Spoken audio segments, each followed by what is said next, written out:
This community is not just corporate.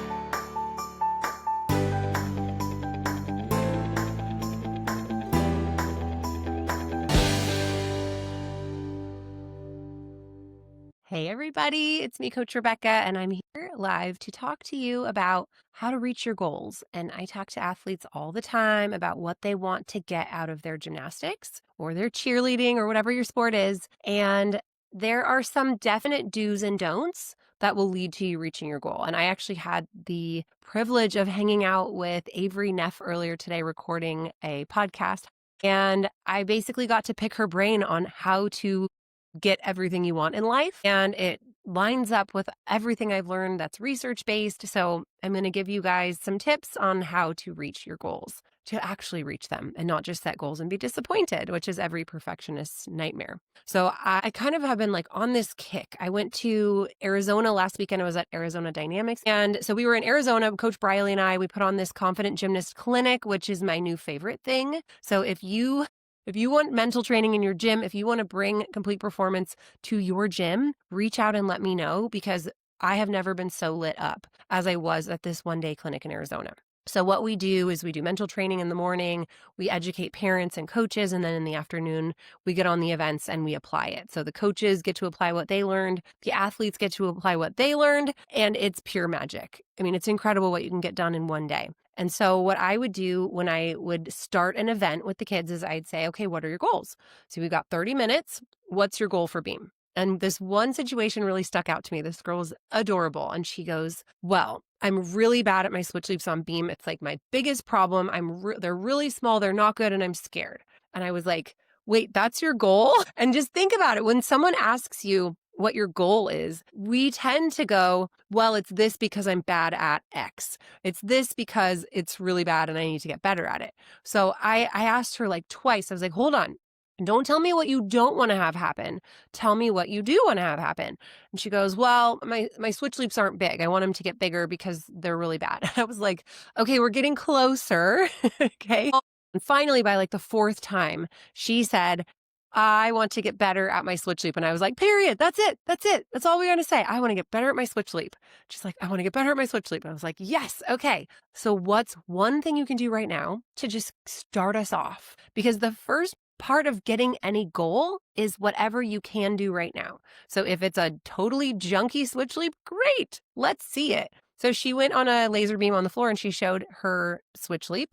And I was like, that was beautiful.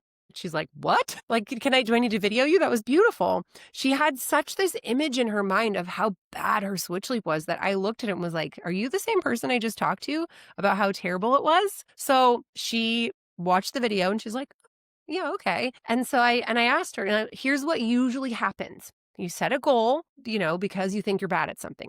And then you start off and go, oh my gosh, that was so bad, which basically what you're doing is you're negative goal setting. You're talking about what's wrong, what you can't do, what you're not good at, how bad it was. And then your brain is listening and going, okay, we're bad at this. We can't do it. It's the biggest stress. Got it. Let's go. Because your brain just listens to whatever is being said the most. So if you're focused on what you're bad at, then it's going to continue to give you exactly what you're asking for, which is to be bad at something. So then she did her first one and was like, ugh. And I looked at her and was like, whoa, whoa, whoa, hold on. It's just your first one. Are we expected to be perfect? And, many athletes kind of do expect. And so they do their first one. I want you to think, if you're a gymnast, how often do you get up and do one and go, that was so bad? Maybe multiple times a day. Your first of anything you do, you go, wow, that was rough. Oh, that was so ugly. Oh my gosh, I can't do this. What's wrong with me today, etc. So I'm going to challenge you to go, okay, if I want to get better at my switch leap, then I go and I try one. And whatever I do is perfect. That's point A. That's your starting place. We go from point A to point B. Point A is the beginning of workout. Point B is the end of workout. So whatever point A is, that's what you're starting with. And then you do one. Instead of going, that was so bad, you go, what's one thing I can do right now to make this better? So we're not focusing on what didn't go well. We're not negative goal setting. Instead, we're going, I am going to focus on getting my chest up. So I asked her, what's one thing you can do right now to make this better? And she said, I'm going to get my chest up. She did one. It was better. And I was like, wow, that was better. She's like, really? I showed her, like, yes, it's better. Sometimes you need evidence to see that it's better because you're in such a pattern of thinking something's bad. So then I said, what's one thing you can do to make this better? And she made another adjustment. And within maybe 10 reps, she had a beautiful switch leap on a high beam. I mean, it's really crazy how just focusing on what you want instead of focusing on what you don't want will change how efficient you are in practice. It will change how well you're doing. Let's say if round off back handspring back tuck isn't currently happening, point A is not round off back handspring back tuck. It might be round off back handspring. It might be round off back handspring back tuck into the pit or on a tumble track or with a spot or onto a mat.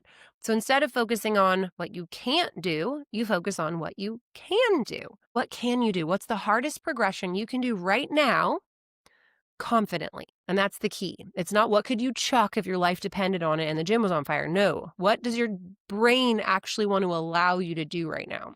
Okay, so that's the question for any of you struggling with a mental block. Stop calling it mental block, first of all, because then your brain's like, mental block, drama. And you just go, okay, I can do this. Great, that's point A. So your new statement is, I can do a round off back handspring back tuck on a tumble track. Yay! Then after you do that, you go, what's one thing I can do right now to make this more confident, to make this better? And it might be do one more. You're giving me the perfect example right now. She goes, but I don't do it into a pit because I'm afraid of not going back and hitting my head on the floor and missing the pit. I don't know why I don't just back into the pit. Okay. Do you guys see what's happening here? She's setting a negative goal of hitting her head on the floor and missing the pit. Is that a great goal to set before you go do something you're scared of?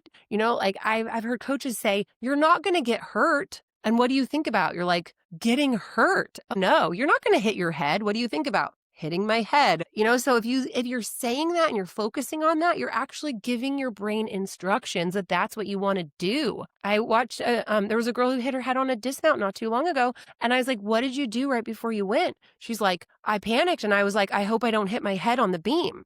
And I was like, of course you hit your head on the beam because you are setting yourself up for that. Now, if you guys are like, what? That's not right. I want you to do a little experiment with me. Do me a favor and do not think about a giant purple bunny jumping on a trampoline. Okay, don't think about a lavender bunny jumping on a trampoline, making this little spring squeak and crunching an orange carrot, which is a total safety hazard on a trampoline. Okay, do not imagine the purple bunny. So raise your hand if you thought about a purple bunny, even for 1 second. What do we do when we say don't? It doesn't register. You think about a purple bunny. So if you say, I can't do it on the pit because I'm afraid of this all going wrong, what do you expect to have happen? Of course, your brain's going to say, no way, hot stove, don't touch, don't do it. We can't do that. That's dangerous. So instead, you go, okay, I can do it on the tumble track. And then you want to find what you can do that will move you forward, not what you can't do or what could go wrong. So how do you set yourself up for success? That's what we want. So here's how I want you to think about this if you're a coach. If you're a coach, stop focusing on what you don't want to see. So don't say your legs were bent. You're sticking your head out.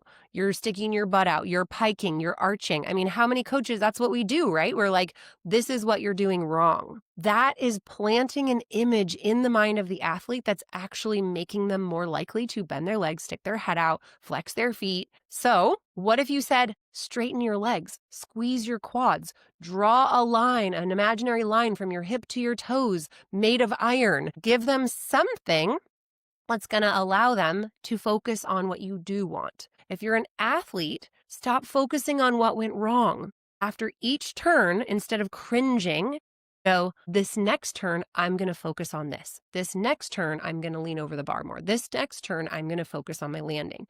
And you're giving your mind what you want to work on. Now, parents, finally, stop nagging about what you don't want your kids to do.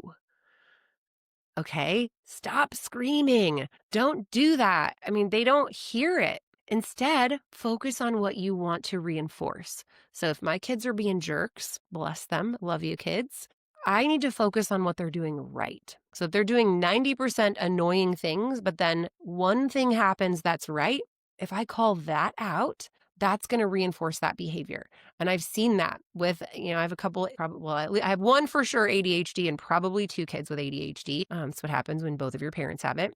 And we get into this whole like, stop doing that, stop doing that, stop doing that. Instead, we have to do this major positive reinforcement to get anything done in my house. And when we start shifting to that and just like praising all the good stuff, it's a really quick 180. So that's what I want to empower you guys to do. Make sure that you are focusing on what you actually want, and then you will set goals for what you actually want, and you will get the goals that you actually want instead of getting the opposite over and over. So if you want to bring us in for a clinic, oh my gosh, I would love, love, love to come to your gym.